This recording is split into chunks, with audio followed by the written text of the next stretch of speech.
And so that's exactly it. And then we'll be talking about ownership. And so one of the things that uh, and all of this has long history, Right. and some of it, as far as I've been able to track, in that respect, Chile was was was a leader in that respect. It was one of the sort of the first ones to be subject to um, a this kind of restructuring or liberalization, deregulation of the electricity sector. Now, one of the things we're going to be talking about is that in the U.S. and in Canada and around the world, especially sort of since the mid 1990s and onwards, these have been fundamentally political processes that have been responding to a particular political economy, and ultimately laws passed through democratically elected governments.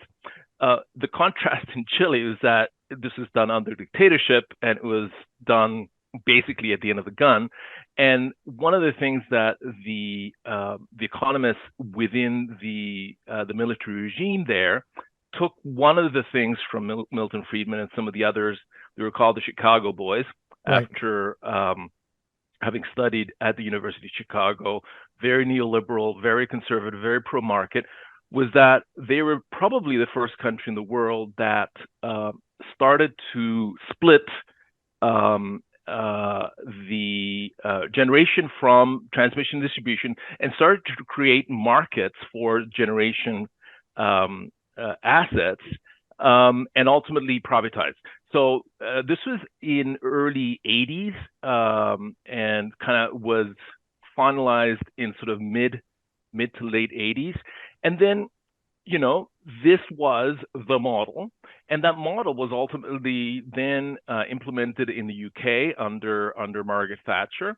And then ultimately, it came to North America, Right. where, many states, as we'll discuss, and a number of provinces here in Canada actually went through this model that had been kind of test driven in Chile, then kind of perfected in the UK, and ultimately, arrived on these shores.